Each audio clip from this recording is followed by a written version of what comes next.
الحمد لله نحمده ونستعينه ونستهديه ونستغفره ونعوذ بالله من شرور أنفسنا ومن سيئات أعمالنا من يهده الله فلا مضل له ومن يضلله فلا هادي له أشهد أن لا إله إلا الله وأشهد أن محمدا عبده ورسوله اللهم ثبتنا عند الموت بلا إله إلا الله رب اشرح لي صدري ويسر لي أمري واحلل عقدة من لساني يفقهوا قولي أما بعد السلام عليكم ورحمة الله وبركاته. Alhamdulillah, alhamdulillah, segala puji dan syukur kepada Allah Subhanahu wa taala yang telah merezekikan kita nikmat iman dan nikmat Islam. Kemudian dua nikmat yang besar, iaitu nikmat kesihatan yang baik dan kelapangan masa. Kerana dengan dua nikmat yang besar ini kita dapat ada pagi ini dalam rumah Allah Subhanahu wa taala. Kita dapat datang berjalan, naik kereta dan sebagainya, dapat selesaikan kita punya solat fardu fajr subuh. Jadi insya-Allah hari ini setelah berapa lama kita terbangkuk, kita akan sambung lagi kisah-kisah daripada hidup Nabi SAW. Sebelum ini kita selalu sebut dan kita ulang bahawa ini kenapa kita perlu pelajari. Antara yang paling penting adalah untuk kita mengenali sejarah agama kita sendiri. Sejarah agama Islam adalah sirah Nabi SAW. Bahkan sebahagian ilmuwan ataupun ulama sebut, kalau satu orang tu nak betul-betul faham ataupun kenal Islam ni macam mana, sirah adalah muqaddimah, introduction dia. So kalau sebagai contoh, ada seorang tu baru masuk Islam ataupun dia non-Muslim, dia tertarik nak mengkaji Islam, disarankan bagi dia untuk membaca sirah Nabi SAW dulu daripada awal sampai habis sebelum dia mengkaji Quran. Sebab ini adalah the whole story, macam mana Quran tu diturunkan dan diaplikasikan atas muka bumi ni. Dan saya rasa tak ada orang yang belajar sirah Nabi SAW melainkan hati dia akan jatuh cinta dengan Nabi SAW. Walaupun ada orang yang lawan, itu dia terpaksa lawan dengan dia memaksa diri dia. Sebab kalau ikut fitrah orang yang macam ni SAW, kita akan jatuh hati. Bahkan pada zaman Nabi pun, musuh yang datang nak bunuh Nabi, tengok Nabi, hati dia berubah dan masuk Islam hanya sebab kita tengok Nabi SAW. Dan hari ini kita tak ada peluang nak melihat wajah Nabi SAW, tapi kita ada peluang untuk membaca dan mengenali Nabi SAW daripada sirah-sirah yang dicatatkan dan yang ditinggalkan untuk kita semua. Jadi pada masa yang lalu kita habis sampai kisah pengislaman Umar Khattab. Sebelum tu Hamzah.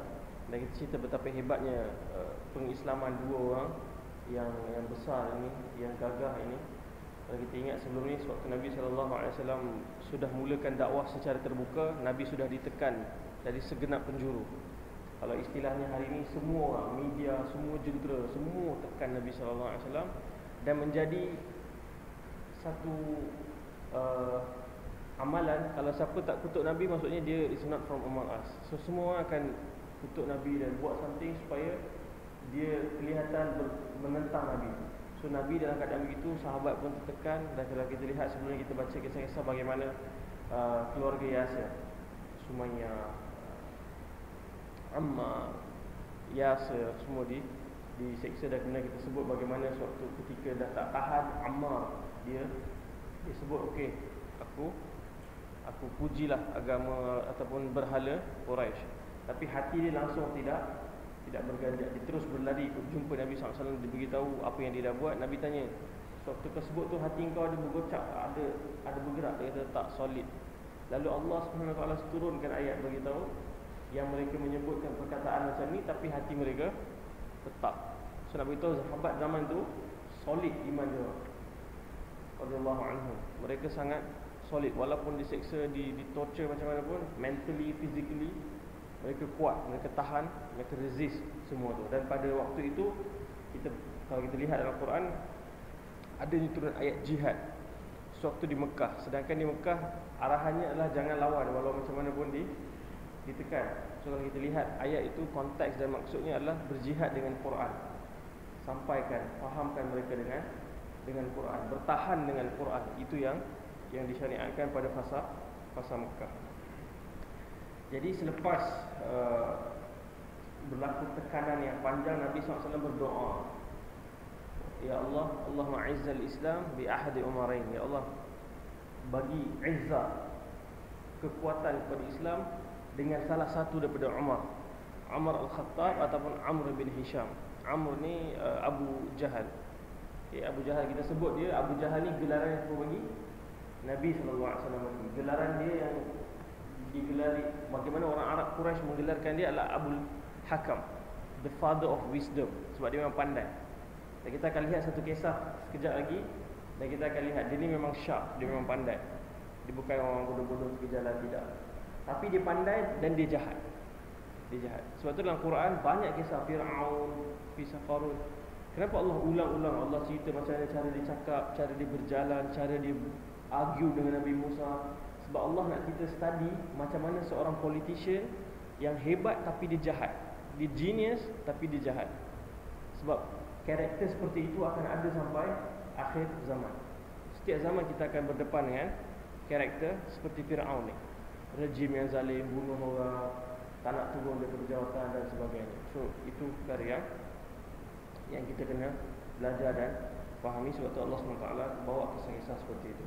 So kita cerita bagaimana satu hari Hamzah balik daripada memburu. Hamzah ni radhiyallahu anhu seorang yang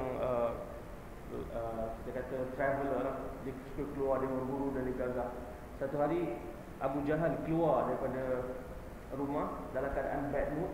Dia pergi jumpa Nabi SAW dan dia hina Nabi, dia kutuk Nabi sesuka hati dia, semahu-mahu dia. Dia kutuk. Tak ada orang masuk campur, semua orang diam, tak kacau. Dan Nabi pun tak lawan, Nabi pun diam je dengar. Lalu ada seorang hamba daripada seorang saudara daripada Bani Hashim. Dia dengar Abu Jahal ni kutuk nenek moyang Hashim dan sebagainya. Sedangkan Abu Jahal ni dia bukan daripada Bani Hashim, dia daripada Bani Makhzum. So bila dia kutuk ni, dia rasa tercabar. Lalu lepas Abu Jahal pergi, Hamzah balik daripada memburu tu. Biasa mereka bila balik mereka tawaf apa semua. Perempuan ni datang jumpa dengan Hamzah dan dia argue pada Hamzah. Dah tak ada orang tu nak mempertahankan maruah keluarga kita. Abu Jahal cakap sekian, dia hina apa semua. Lepas Hamzah dengar apa yang diceritakan ni, darah dia menggelagak. So dia pergi ke Kaabah, dia cari mana Abu Jahal. Dia pergi, dia nampak Abu Jahal, dia ambil panah dia tu, dia kan pergi memburu. Dia smack muka Abu Jahal sekali. Dan disebut perkataan yang kita pernah sebut pada sesi yang lalu. Maksudnya dia mencarut dengan Abu Jahal. Dan dia kata, apa kau nak buat sedangkan aku bersama dengan, aku mengikuti agama Muhammad. Dan dia cakap benda tu dalam keadaan dia tak sedar. Kiranya dia masuk Islam first tu unconscious, tanpa sedar. Lepas dia cakap tu, dia alamak, macam mana dia cakap pula. Dan mereka ni kita sebut, waduh, kita belajar antara karakter mereka. Bila mereka sebut satu benda, mereka tidak akan tarik balik. Mereka akan berpegang dengan perkataan. So, zaman ni kalau kita buat apa-apa transaksi apa semua, perkataan tak boleh carry weight. Kita kena ada dokumen, kita kena chop kat peguam. Sebab kita punya perkataan ni tak ada nilai. Tapi pada zaman tu perkataan mereka sangat bernilai. Bila mereka sebut satu benda, mereka janji mereka akan pegang dengan perkataan tu. So bila Hamzah sebut ni, Hamzah balik rumah, Hamzah tak boleh tidur. Sebelum tu waktu Hamzah radhiyallahu anhu pukul Abu Jahal, orang bangkit nak lawan. Tapi Abu Jahal sendiri yang beritahu, dah biarkan dia, aku telah melampaui batas aku dengan apa yang aku buat dengan Muhammad hari ini. So dia kata jangan lawan. So Hamzah balik, Hamzah kata radhiyallahu anhu, malam itu adalah malam yang paling serabut. Dia tak boleh tidur. Dia pusing sana, dia pusing sini, dia macam mana. Sebab pada waktu itu masuk Islam ni satu benda yang sangat besar. Dia ada consequences dia, ada kesan-kesan dia sangat besar. Hari ini berbeza mungkin. So waktu tu dia kata macam mana aku nak buat ni. Lalu dia berdoa, ya Allah, kalau agama ni benar, lembutkan hati aku untuk terima agama ni. Tapi kalau agama ni tak benar, matikan aku. Sebab dia tak ada option lain. Dia tak boleh pergi esok, Abu Jahal, sorry, semalam aku silap, tarik balik. Tak boleh cakap macam tu. So dia pun berdoa. Esok pagi tu dia pergi jumpa dengan Nabi SAW. Dia cerita perkara ni. Dan Nabi dakwah dia, Nabi cerita ayat Quran dan sebagainya. Lalu hati dia solid terima Islam.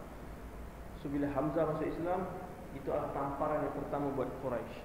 Mereka rasa, oh, orang besar yang agak senior, yang agak kuat masuk. So mereka dah mula alert sikit sebab ada Hamzah dalam kumpulan Nabi SAW. Selang 3 hari Nabi doa itu kan, minta salah satu amal. Selang 3 hari selepas keislaman Hamzah, Umar radhiyallahu anhu masuk Islam. Dan kita cerita kisah tu panjang lah. Kita sekarang ni just nak refresh balik. bagaimana sebelum dia masuk Islam, pada hari dia masuk Islam tu ada peristiwa-peristiwa lain yang menyebabkan dia sudah tertarik dengan Islam. Sebagai contoh, satu hari dia Umar Khattab ni seorang yang banyak minum arak. Malam-malam dia pergi kelab lah, macam bezut semua tu. Malam-malam dia clubbing.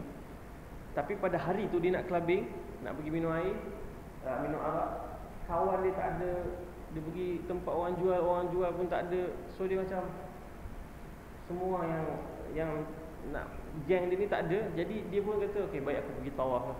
Ibarat macam hari ni pergi zuk tutup apa semua, tak apa lagi pergi masjid. Jarang tu berlaku begitu. Tapi Allah kata tak apa, pergi tawaf lah. Dan dalam keadaan Mekah pada waktu itu gelap. Kita kena bayangkan, hari kalau kita bayangkan Mekah cerah terang benderang kan, dengan lampu, dengan masjid. Dulu bila malam gelap gelita, tak nampak apa-apa, tak ada lampu jalan, tak ada apa. Dia pergi Kaabah, tiba-tiba dia dengar orang sedang membaca Quran. Siapa yang tengah baca? Nabi SAW. Nak beritahu Nabi ni seorang yang berani, walaupun pada waktu itu sedang berdepan dengan seksaan, pukulan, tekanan. Tapi malam-malam Nabi pergi depan Kaabah, sembahyang di hadapan Kaabah, dan Nabi sedang membaca Quran. Umar Khattab kata, ini peluang terbaik untuk aku bunuh dia. Sebab tak ada orang akan nampak dia, tak ada CCTV, tak ada apa. Aku bunuh dia, esok tengok orang tengok dia dah mati, tak tahu siapa buat. So dia pun menyorok di belakang kelambu Kaabah. Dan memang dalam keadaan gelap tu orang takkan nampak apa. Dia menyorok, dia bergerak sampai depan Nabi. Nabi tengah salat kan, sampai depan Nabi. Tapi sampai depan tu dia tertarik dengan apa yang Nabi SAW sedang baca. Nabi sedang baca surah Al-Haqqah. Dia dengar rhythm dia, itu alunan dia terpukau.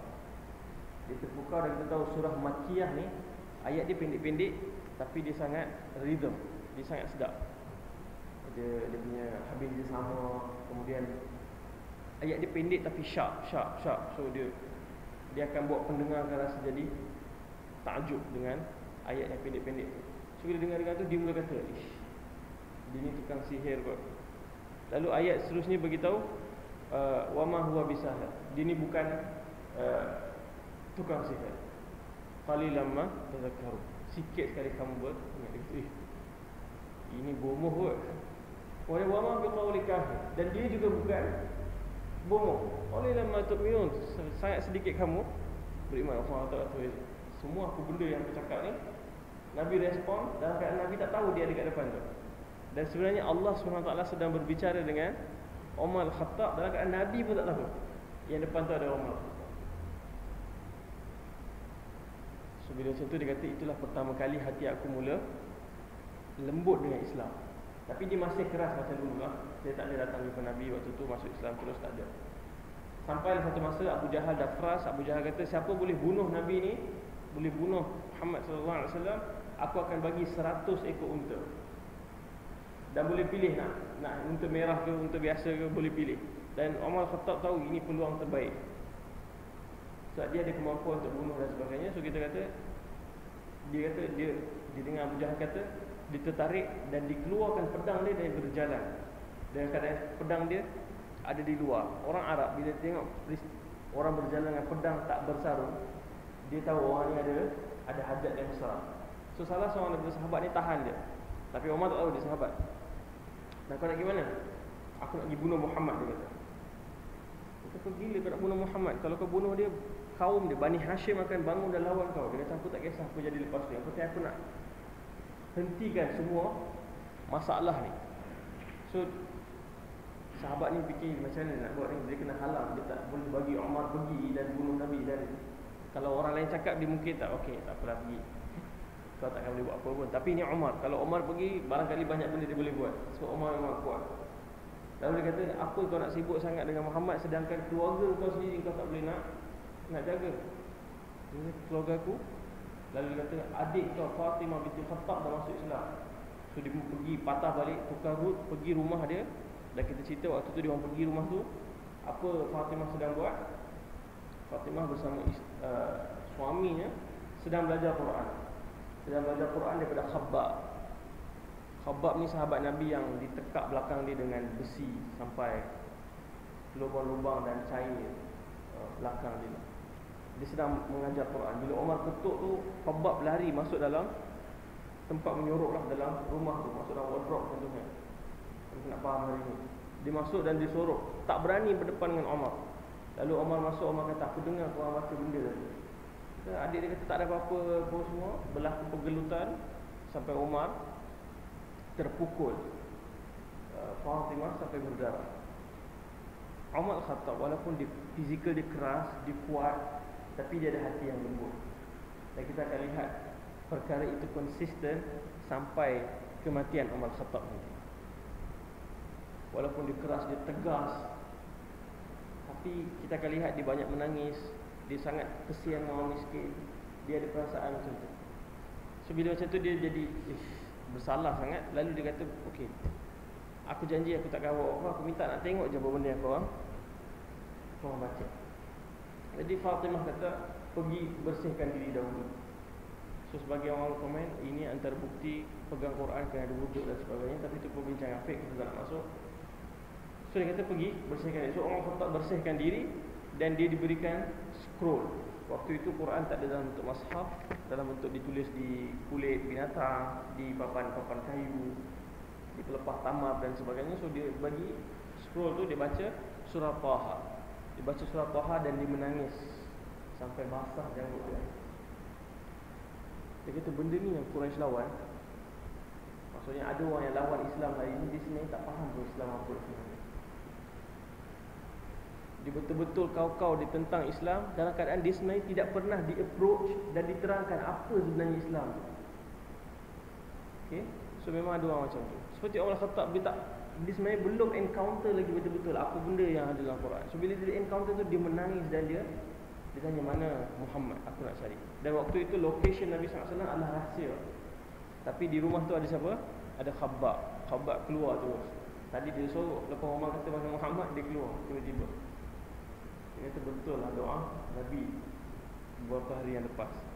Lalu dia beritahu location mana tempat Nabi Muhammad SAW beraktiviti. Waktu tu markas dia kat mana? Rumah Arqam bin Abi Arqam. So Umar Khattab pergi ke rumah tu dalam keadaan pedang dia masih di situ lah. Pedang dia tak tinggal. Dia pergi dan dia ketuk pintu. Bila ketuk pintu, sahabat yang dalam ni keluar dan cek siapa kat luar. Bila cek tengok Umar Khattab dengan pedang. Dia masuk balik, dia kata, Nabi, kat luar ada siapa? Ada Umar dan dia datang dengan pedang. Tak tahu nak buat apa. Dan mereka semua dalam keadaan takut. Dalam keadaan takut. Jadi Nabi SAW kata, dalam keadaan tu Hamzah radhiyallahu anhu yang baru masuk Islam 3 hari sebelum tu kata, jangan risau, kalau dia datang untuk terima Islam, kita terima. Kalau dia datang untuk tujuan lain, aku akan pancung kepala dia dengan pedang di sini. Hamzah dia lain sikit. Hamzah dia lain. Dan kemudian mereka buka pintu, mereka escort Umar Khattab bawa sampai depan Nabi. Nabi pegang collar Umar Khattab dan Nabi tanya, apa benda yang kau nak? Kenapa kau datang sini? Lalu Umar Khattab kata, inni asyhadu an la ilaha illallah wa asyhadu annaka Muhammadan wa Rasulullah. Aku naik saksi bahawa Allah SWT adalah Tuhan, tiada Tuhan melainkan Allah, dan kau adalah Rasul dan hamba. Dan mereka bertakbir, Allahu Akbar, sebab happy sangat Umar Khattab masuk Islam.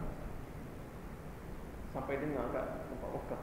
Dan mereka terpaksa bersurai lepas tu cepat-cepat sebab orang dah dengar ada tempat orang bertakbir dan sebagainya. Kemudian lepas beberapa ketika tu Umar Khattab datang tanya kat Nabi, bukankah kita di atas kebenaran? Ya, kita di atas kebenaran. Dah kenapa kita duk sorok-sorok macam ni? Jom kita keluar. So itulah kali pertama orang Islam keluar dalam dua barisan. Satu barisan depan Hamzah, satu lagi barisan depan ada Umar, Nabi di tengah, dan mereka bawa pergi ke Kaabah dan mereka bersembahyang jemaah di hadapan Kaabah. Itu pertama kali benda itu berlaku. Dan Ibnu Mas'ud sebut suatu hari kematian Umar Khattab, dia kata sejak Umar Khattab masuk Islam, kita semua hidup dalam keizzah, rasa kuat, rasa hebat sebab Umar. Dan waktu mereka march masuk ke dalam Masjidil Haram dan salat di hadapan Kaabah, Quraisy tak boleh sentuh apa. Dia tengok je dengan muka-muka yang tak boleh nak buat apa, sebab yang ada lead adalah Umar dan Hamzah radhiyallahu anhu. So kemudian pernah seorang sahabat tanya kepada siapa nama sahabat tu?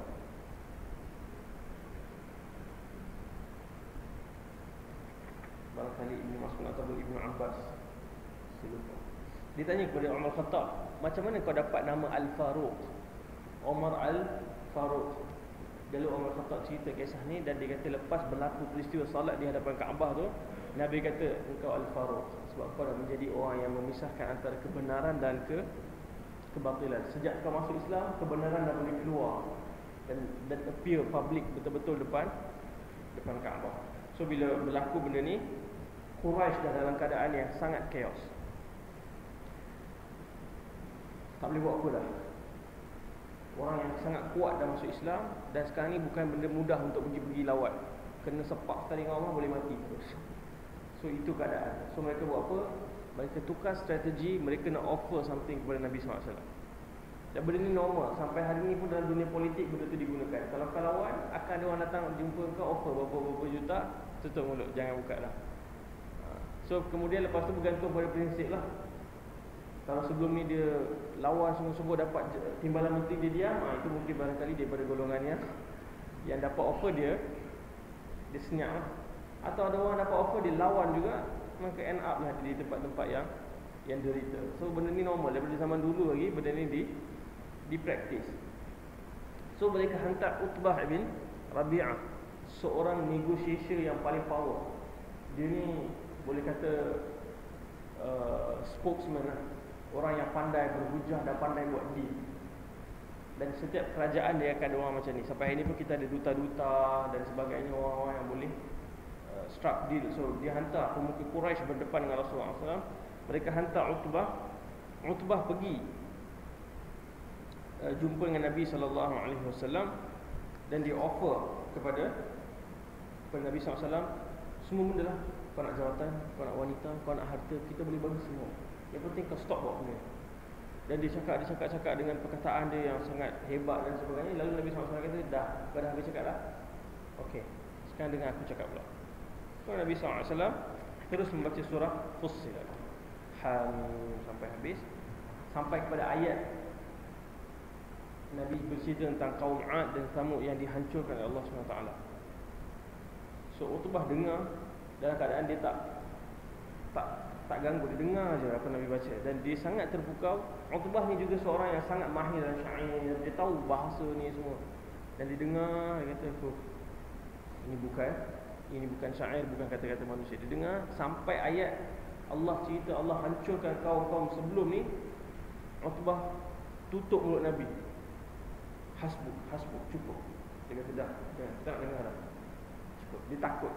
Bila dia follow ayat tu satu persatu sampai kat situ, dia dah dapat rasa yang dia adalah daripada kalangan yang Allah ancam dengan dihancurkan dengan azab tu. Dia takut. Dia kata hasbuk, cukup.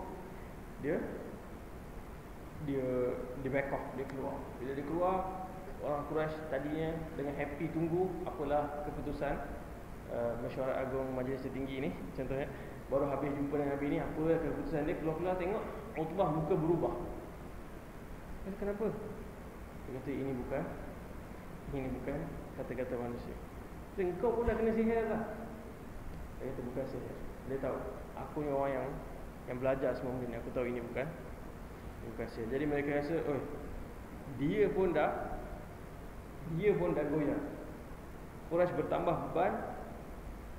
Dan kita sebut tadi, dia pun dah kata kita sebenarnya tak boleh nak lawan dia. Dia bawa satu benda yang sangat divine.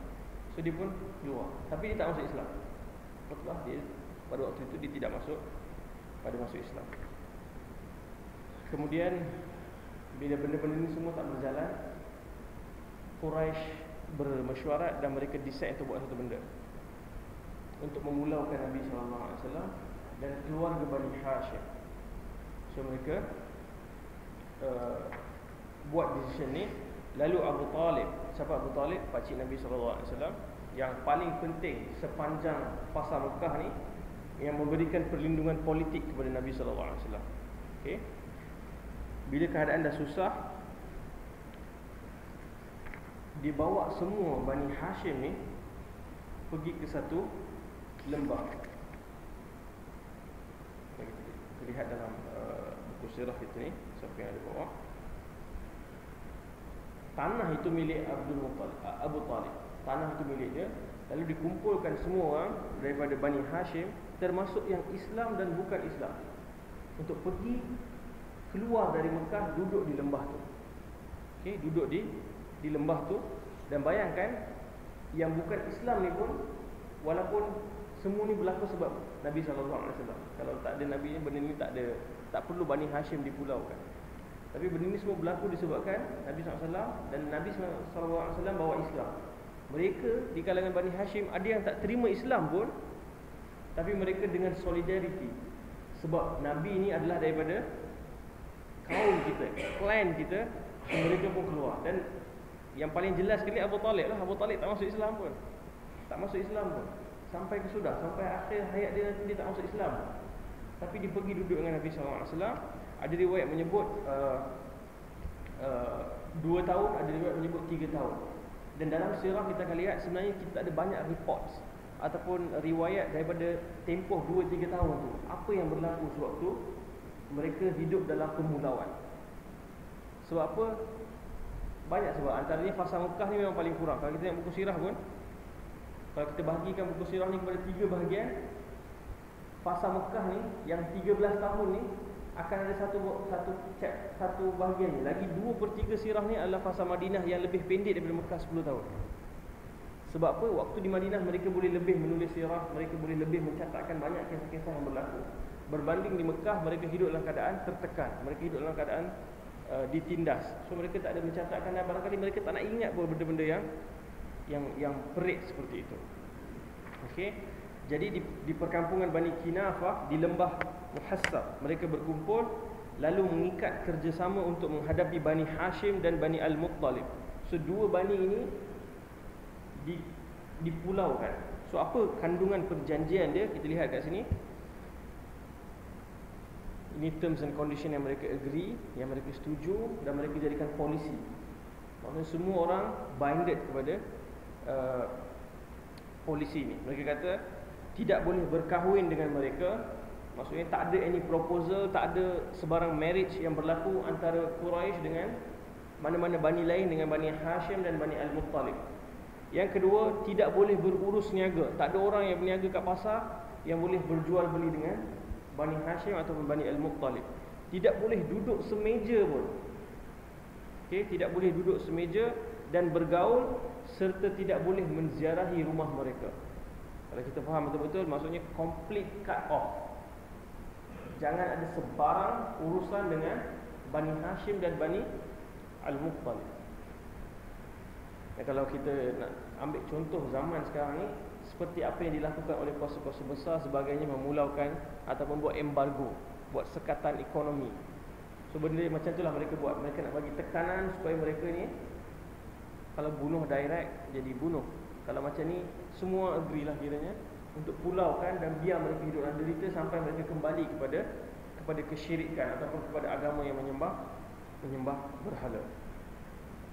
Dan dalam buku In the Footsteps of the Prophet, Profesor Tariq Ramadan, saya suka satu argument dalam tu. Dia kata Quraisy ni sebenarnya bila mereka kata Muhammad datang dan menghina ataupun melawan nenek moyang, agama nenek moyang kita, sebenarnya bukan itu semata-mata maksud dia. Sebenarnya Quraisy ni, pembesar-pembesar ni risau apa? Risau jawatan mereka tergugat, risau kedudukan mereka, prestige mereka sebagai orang yang memerintah tergugat. Jadi mereka kena bawa satu slogan ataupun hujah yang boleh digunakan untuk orang lain semua kiranya turut mempertahankan the remaining regime, sebab yang ni sedang melawan nenek moyang dia. So bila Nabi SAW datang dan bagi tahu agama tauhid, mereka manipulate. Sebenarnya mereka nak stay in power. Mereka kata, oh datang ni nak lawan nenek moyang kita dan sebagainya. Dan bila saya baca tu baru saya faham, rupanya hari ni pun benda yang sama berlaku. Cuma barangkali bukan menggunakan slogan agama, tapi menggunakan slogan bangsa. Oh, bangsa Melayu terancam, padahal 50 tahun lebih dia yang memerintah. Bangsa Melayu tertindas. So ini adalah slogan-slogan yang digunakan untuk mengkaburi mata orang. Konon-kononnya dia berjuang untuk benda tu, sebenarnya dia nak stay in power. So Quraisy buat benda yang sama. Dia orang sebenarnya nak stay in power. Dia orang tak nak, sebab uprising Nabi ni dengan pengaruh dia, dengan pengikut dia, orang yang bersama dengan dia semua orang hebat-hebat ni. Bukan orang biasa-biasa, semua orang hebat-hebat. Dan Quraisy tahu kalau mereka hilang power ni, mereka hilang forever. Dia takkan patah balik, takkan datang balik benda tu. So mereka manipulate benda ni, dan konon-kononnya mereka lawan ni sebab nak pertahankan agama, konon-kononnya lah. Okay. So bila kita belajar sirah, sebenarnya kita akan banyak nampak benda yang kita sedang hadapi dalam realiti tu. Oh, macam ni rupanya, dan sebagainya. Dalam peristiwa Abraha, waktu tentera bergajah nak serang pun perkara yang sama. Sampai Allah sebut dalam Quran, waja'alna kaidahum fi tadlil. Kami menyebabkan perancangan senyap ataupun perancangan tersorok mereka menjadi sia-sia, menjadi tadlil. Kalau kita lihat, serangan itu tidak tersembunyi. Semua mission tu orang semua tahu dia nak serang sebab kanisah, gereja dia telah dihina. So dia datang konon-kononnya untuk tujuan agama. Dia nak robohkan Kaabah sebab dibuat tu sebab agama. Dan tentera-tentera ni semua datang dengan salib apa semua. Tapi Abraha sebenarnya buat bukan sebab tu. Abraha buat sebab dia nak take over hub ekonomi. Kan awal-awal tu dia bina kanisah tu sebab nak jadi hub ekonomi, nak kembali ke zaman kegemilangan Yaman pada zaman dulu. Tapi dia gunakan slogan agama. So Allah highlight benda dalam Quran, sebut kaid. Kaid ni satu plan yang dilakukan secara senyap-senyap dan licik. So ini adalah satu benda yang sezaman berzaman orang gunakan. Okey. Lalu mereka tidak boleh bertegur sapa sehinggalah mereka sanggup menyerahkan Rasulullah SAW untuk dibunuh. Itu deal dia. Kita tidak akan berkahwin, tidak akan berniaga, tidak akan menziarahi rumah, tidak akan duduk semeja sampailah Bani Hashim serahkan Nabi SAW secara rela untuk dibunuh. Barulah mereka akan batalkan perjanjian ni. Dan bayangkan, semua orang ni tanggung derita sebab seorang insan. Dan bayangkan perasaan Nabi SAW melihat sahabat-sahabat dia derita sebab nak pertahankan message yang dibawa. So itu bukan satu benda yang mudah untuk dilalui. Lalu mereka menulis dalam satu lembaran yang mengandungi beberapa butir perjanjian dan kesefahaman, iaitu mereka tidak akan menerima pendamaian dengan Bani Hashim selama-lamanya. So mereka tidak akan damai selagi Nabi SAW tak dibunuh. Mereka tidak akan menaruh belas kasihan sehinggalah Muhammad SAW diserahkan untuk dibunuh. Ibn Qayyim berkata, dikatakan perjanjian itu ditulis oleh Mansur ibn Ikrimah bin Amir ibn Hisham bin Amir ibn Hashim. Ada yang mengatakan bahawa yang menulisnya adalah An-Nadhr ibn Harith. An-Nadhr ni salah satu samseng besar lah dalam kalangan Quraisy. Namun menurut fakta yang tepatnya ialah ditulis oleh Barid bin Amir, di mana Rasulullah SAW telah mendoakan kecelakaannya lalu tangannya menjadi lumpuh. Lelaki yang tulis perjanjian tu lambi doa kat dia, tangan dia jadi lumpuh. Okey, tangan dia jadi lumpuh. Lepas sempurna perjanjian tu, mereka gantungkan perjanjian itu dalam Kaabah. Itu memang cara mereka buat, maksudnya nak bagi tahu betapa sacred ataupun betapa tingginya perjanjian ni mereka gantung dalam Kaabah. Macam hari ni kalau kita dah gazetkan satu hukum, kiranya kita muliakan dia di parlimen atau muliakan dia sebagai satu daripada bahagian-bahagian perlembagaan sebagai contoh. Okey. Bani Hashim dan Bani Al-Muttalib sama ada yang mukmin ataupun yang kafir, kecuali ada seorang. Ada seorang ni, dia ni daripada Bani Hashim, tapi dia kata aku tak ada kaitan dengan dia orang ni, aku tak akan join dia orang untuk pergi dipulaukan. Siapa dia? Abu Lahab. Abu Lahab ni pakcik Nabi kan? Abu Lahab ni pakcik Nabi, keluarga yang sama. Tapi dia disassociate diri. Dia kata aku tak termasuk dalam dia orang. So dia, kecuali dia, so yang lain ni Bani Hashim dan Bani Al-Muttalib menyisihkan diri dan berkurung di kampung Abu Talib. Di kampung Abu Talib pada satu malam pada bulan Muharram tahun ke-7 kenabian. So sekarang kita dah masuk fasa yang baru. Kita hidup dalam zaman di mana orang-orang yang bersama dengan Nabi SAW, Bani Hashim dan Bani Al-Muttalib, sudah diasingkan daripada masyarakat Arab. Okay, so kita kena faham, sewaktu berlaku pemulauan ni, yang agree untuk buat benda ni semua adalah orang Quraisy. Dia berlaku secara konsensus lah, secara public.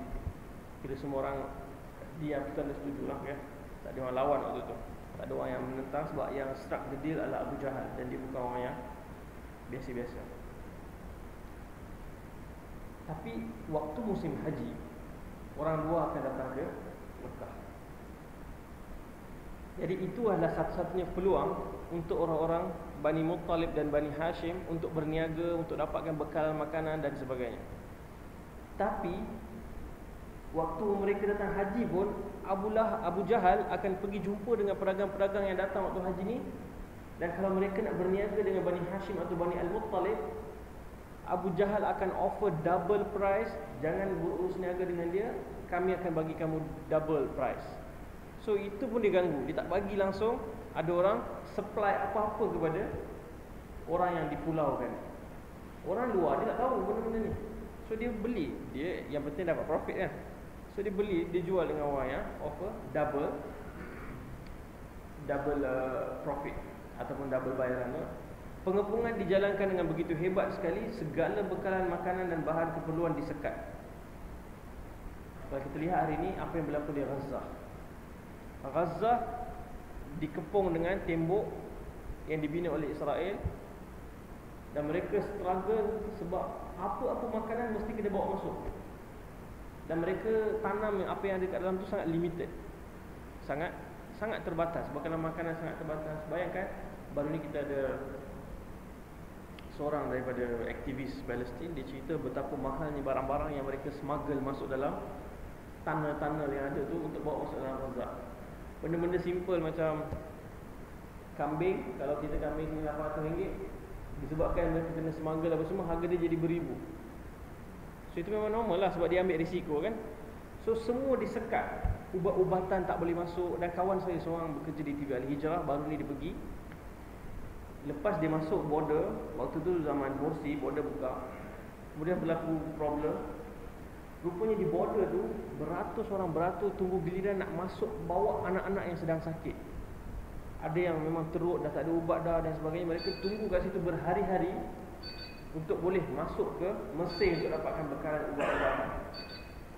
So begitulah kalau kita nak bayangkan, semua disekat, tak boleh ada apa-apa connection dengan Bani Hashim.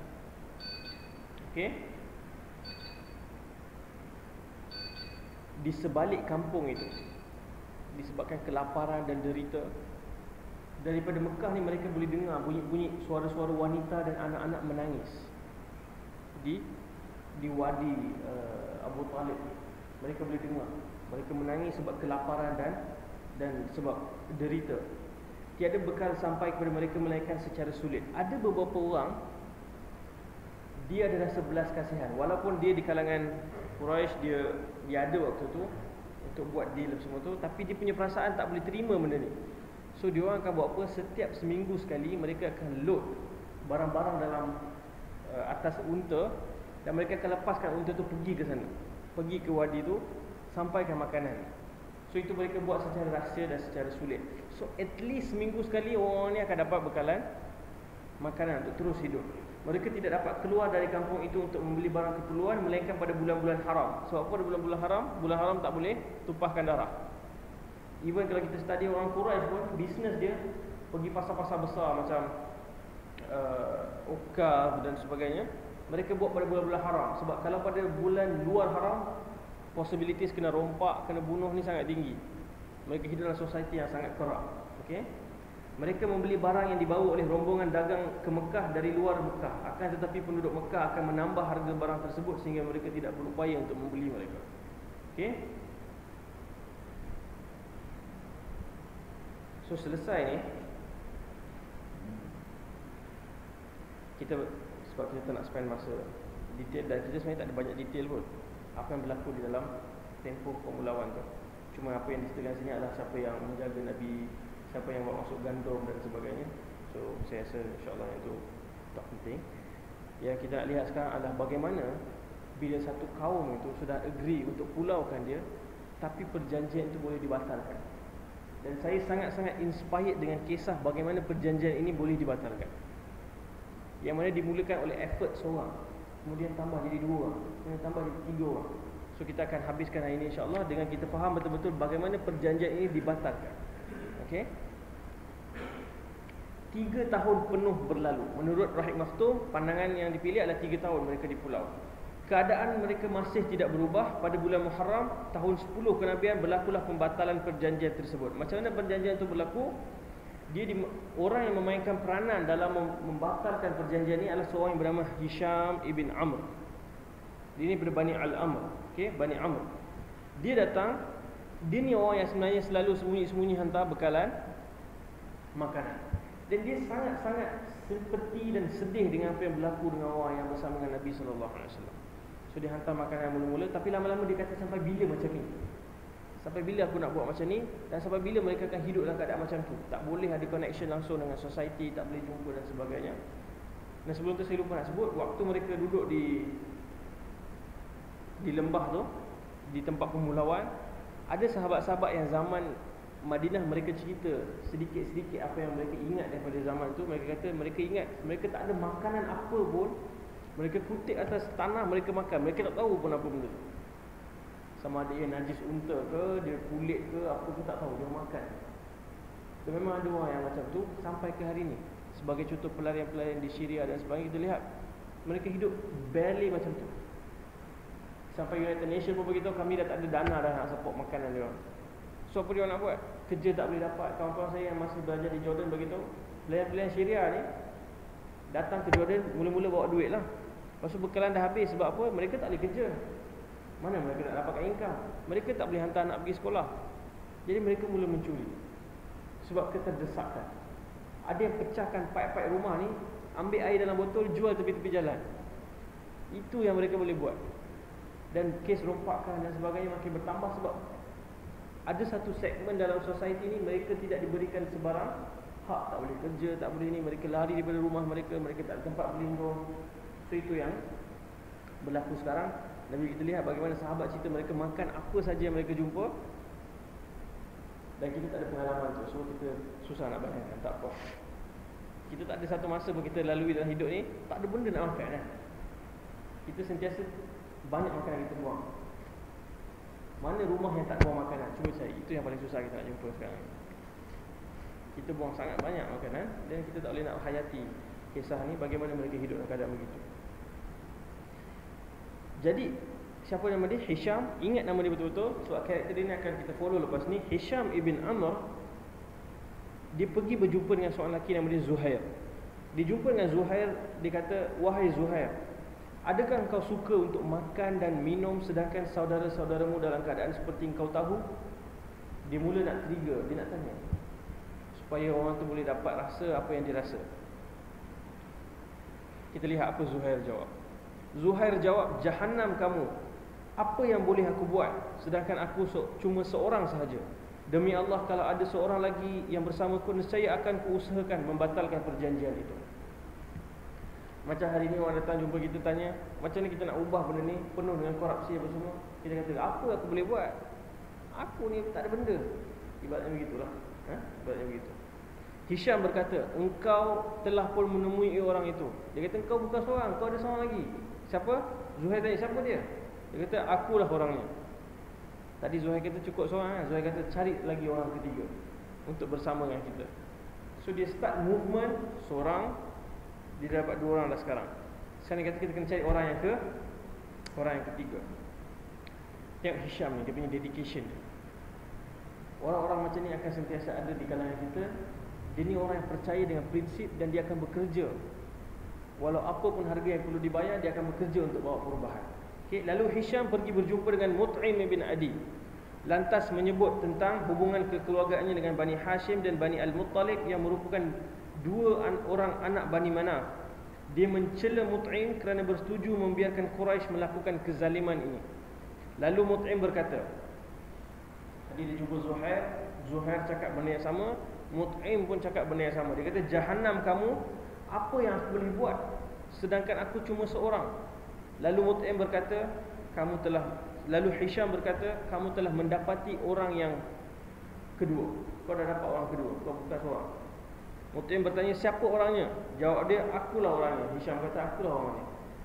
So dia dah predict dah. Macam Zuhair sebut tadi, suruh cari orang yang ketiga. So Mut'im pun sebut benda sama.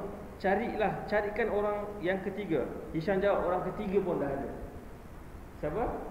Zuhair. So ingatkan dah boleh dah. Mut'im kata no, cari orang yang keempat. So Mut'im kata cari orang yang keempat. So Hisham ni, kalau kita seorang cari seorang, malah aku macam ni kan. Hisham dia semangat, dia pergi cari orang yang keempat. Dan kita kena faham konteks dia ni. Kalau SB jumpa ni habis. Kalau SB Abu Jahal tahu benda ni, awal-awal lagi dia cantas dah. So dia sedang buat kerja yang sangat berisiko ni, nak membatalkan satu perlembagaan ataupun satu polisi yang dah tergantung dalam Kaabah. Yang buat benda tu Abu Jahal. Okey. Adakah mereka Islam? Ingat betul-betul. Adakah mereka Islam? Mereka bukan Islam. So kita kena betul-betul faham. Sirah ni ada orang-orang yang memenangkan Islam dalam keadaan mereka tidak Islam. Kalau kita kata memenangkan Islam dalam konteks mereka memenangkan keadilan, mereka memenangkan justice, fairness. So mereka tak perlu, Nabi pun tak pernah paksa mereka jadi Islam. Okey? Tapi ada orang macam ni yang akan membantu Islam dalam keadaan mereka tidak Islam. So kita jangan cepat sangat nak label semua ni sama je. Semua kafir belaka, harbi belaka.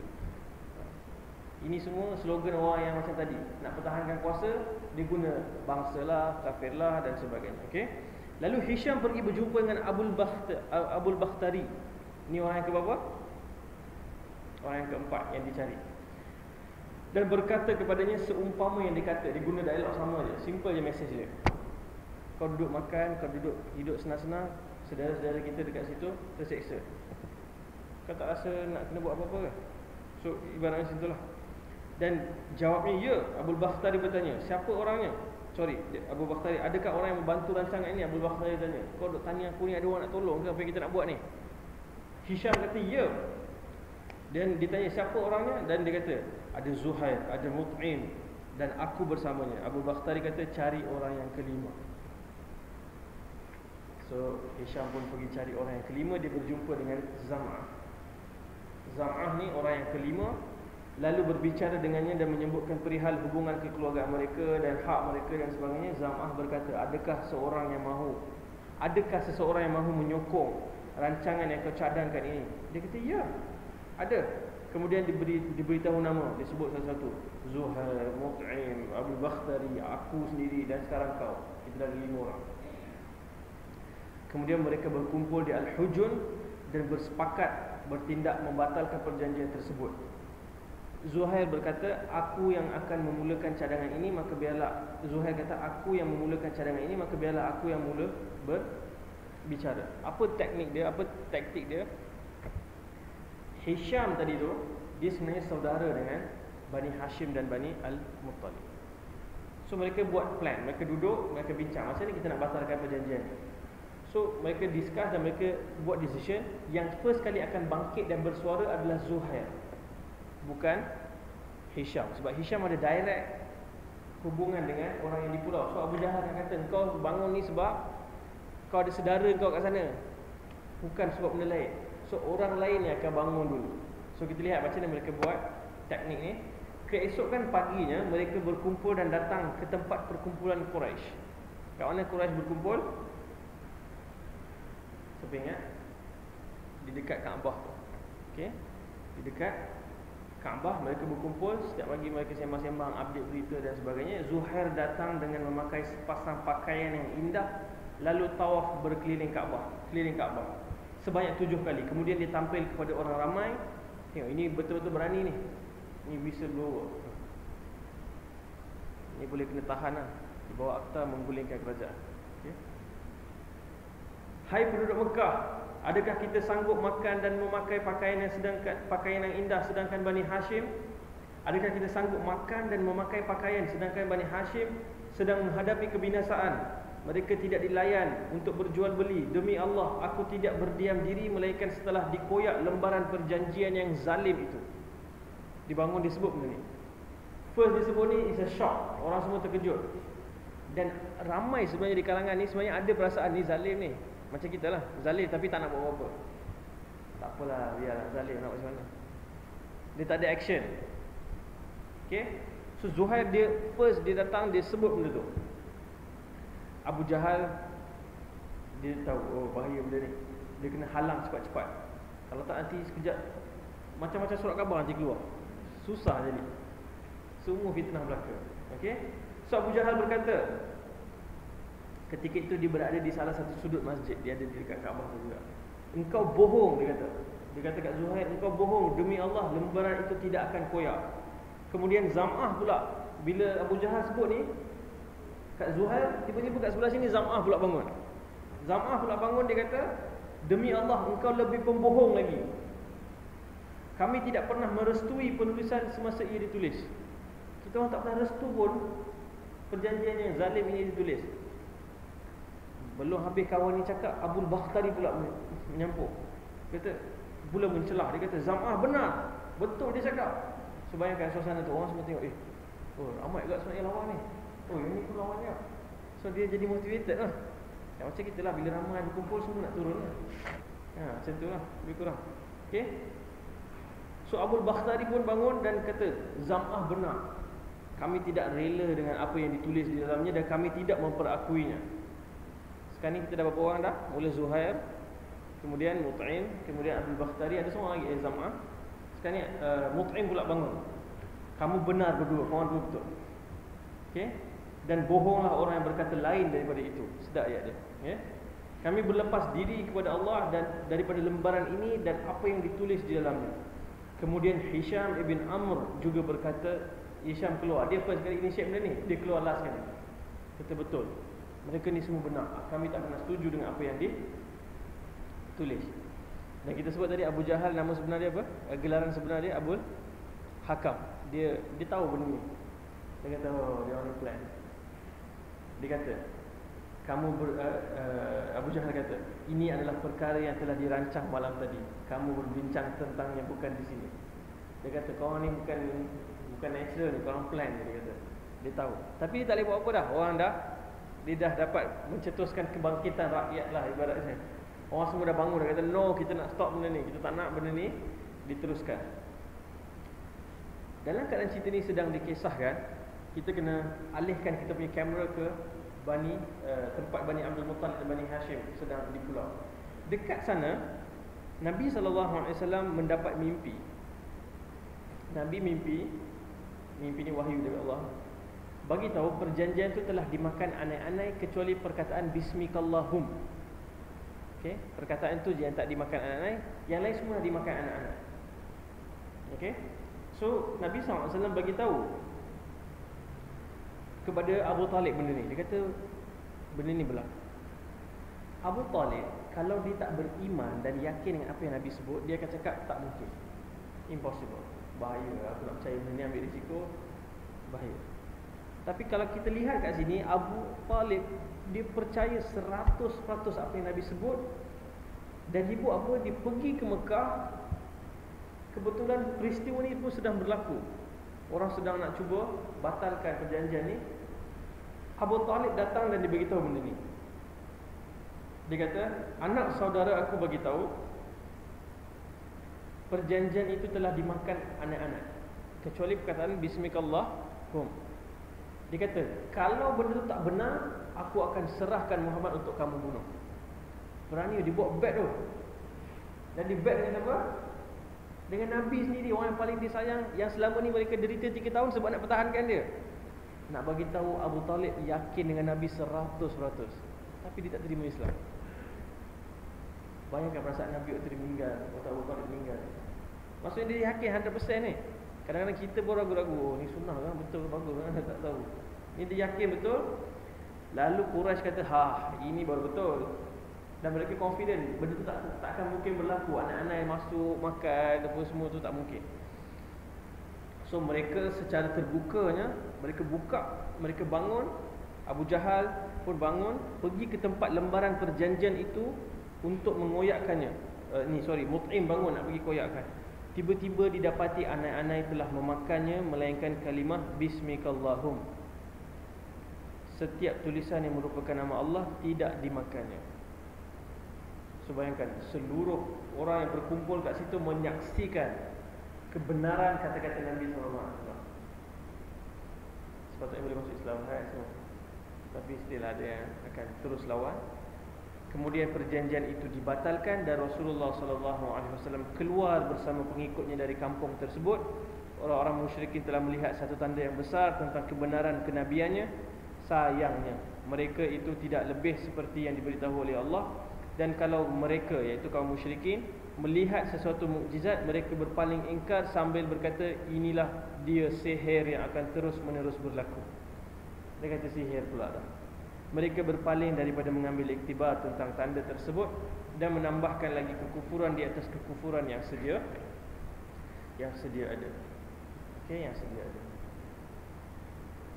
So perjanjian itu dibatalkan dengan effort orang 5 orang. Dan bila kita buat effort, akan datang bantuan Allah macam anak-anak itu. So kita tak boleh bergantung dengan effort kita aja. Kita kena buat something. Walaupun kita bermula seorang diri, kita boleh mengubah satu polisi yang berada di peringkat negara. Sebab tu kita tak boleh kata, alah aku ni siapa je, duduk ke taman universiti tak boleh buat apa. Tak ada, semua kita boleh buat something. Dan bila mula kita buat something, kita kumpulkan orang, kita buat satu kerja, bantuan Allah akan datang. Kalau kita duduk saja, Allah akan bantu. Allah akan bantu, doa, khutbah, doa, tak jadi apa-apa. Tak buat apa-apa, Allah takkan bantu. Okay, Allah takkan bantu. So bila mereka buat something, Allah membantu dan perjanjian itu dibatalkan. Lalu pada sesi akan datang, kita akan lihat, kita akan masuk satu episod yang paling sedih dalam hidup Nabi SAW. Dan itu dinamakan Amul Huzn. Tahun itu dipanggil tahun kenabian, bukan sebab satu peristiwa atau dua, sebab beberapa peristiwa yang sangat-sangat menyedihkan Nabi SAW. Disebabkan mereka hidup dalam keadaan sangat derita di lembah tu, di kampung Abu Talib tu. Khadijah jatuh sakit dan Abu Talib pun jatuh sakit yang sangat kronik, yang mana kita akan lihat lepas ni kedua-dua mereka akan pergi meninggalkan Nabi SAW selama-lamanya. So Nabi akan berlaku transition dalam hidup dia yang sangat besar, yang mana sewaktu lepas ni kita akan lihat kita akan jadi lebih sayang kepada Nabi SAW. Kalau kita rasa selama ni Nabi derita, kita akan lihat betapa lebih derita Nabi lepas ni dan bagaimana Nabi hadapi. Waktu di Taif, waktu Khadijah meninggal, macam mana reaksi Nabi. Waktu Abu Talib meninggal, macam mana reaksi Nabi. Macam mana Allah consult Nabi, apa Allah buat kepada Nabi selepas semua orang dah lawan dia, tinggalkan dia. So itu akan kita discuss pada kelas yang ataupun kuliah yang akan datang, insya-Allah. Semoga apa yang kita kongsikan hari ini kita dapat ambil iktibar. Yang mana yang kita sebut pertama, iman ini ada harga yang kita perlu bayar, ada ujian yang akan datang. Macam mana pun kita kena pertahankan. Macam mana sahabat-sahabat Nabi pertahankan dengan salib. Okay? Kadang-kadang ujian kita bukan kena tekan apa semua. Ujian kita duit, ujian kita nikmat, ujian kita di offer rasuah dan sebagainya. Itu semua ujian kepada keimanan kita juga. So kita kena bertahan, insya-Allah. Yang kedua, kita cerita bagaimana satu polisi yang zalim di zaman mana pun dia berada, walaupun di zaman kita, ia boleh dibatalkan dengan usaha setiap individu yang wujud dalam masyarakat. Selama mana ada orang yang bekerja untuk buat perubahan, insya-Allah perubahan akan datang. Perubahan akan datang. Dan memang sangat normal pembesar-pembesar seperti Quraisy ni, politician ini, mereka akan guna segala cara untuk menyekat kebangkitan. Itu benda yang normal. Tak ada orang akan, okeylah tak apalah, give up lah, you ambil lah. Tak ada. Dia akan ada sentiasa orang yang berkarakter seperti pahlawan-pahlawan Bugis ni akan wujud sepanjang zaman. So itu normal. So semua kita kena teruskan kerja. Semoga Allah Subhanahu Wa Taala bantu. Dan sirah adalah applied practical guide macam mana kita nak buat perubahan untuk melawan kezaliman dan bawa cahaya kepada masyarakat, insya-Allah. Wa sallallahu ala nabiyina Muhammad wa ala alihi wa sahbihi wasallam. Alhamdulillahirabbil